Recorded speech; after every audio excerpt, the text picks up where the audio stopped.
palang pumatay kay Kuya David. Pagbabayaran mo kasalanan mo sa akin.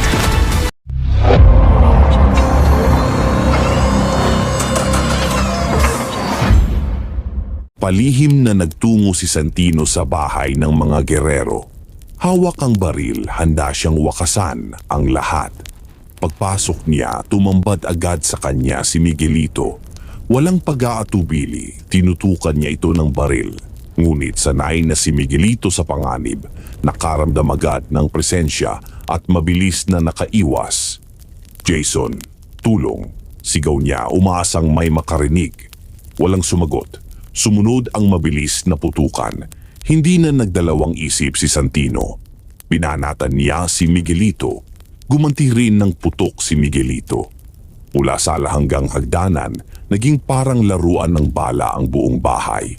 Ang dating tahanan ngayoy naging entablado ng pagkakabunyag at paghihiganti. Samantala sa kampo ni Tanggol, may bumabagabag sa kanyang grupo. Si Enteng, mabigat ang loob, ngunit sa huli naglakas ng loob at umamin. Si Santino, siya ang nakahulog ng remote ng bomba noong araw ng pagsabog. Napakunot ang noo ni Tanggol.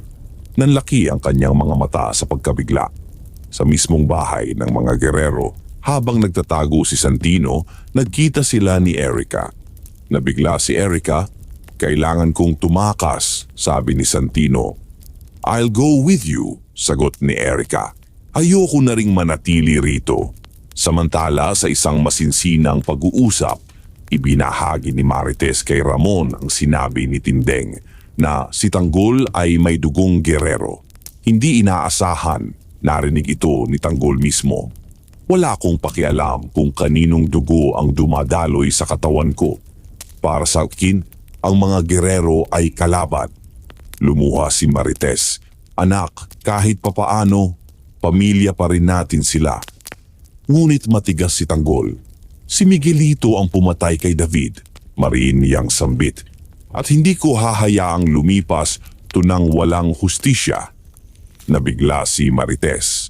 Ngunit hindi na ito mapipigilan. Sa kabilang banda, galit na galit si Miguelito nang malaman ang nangyari. "Hanapin niyo si Santino," sigaw niya sa kanyang mga tauhan. "Patay o buhay, dalhin niyo siya sa akin." Habang lumalalim ang gabi, tahimik namang tumatakas si Santino kasama si Erica.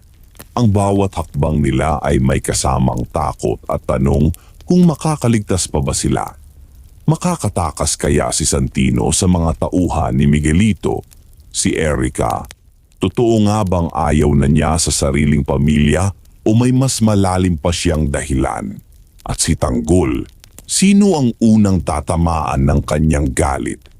Ang kapatid niyang si Santino na naging bahagi ng trahedya o si Miguelito na siyang tunay na pumatay kay David?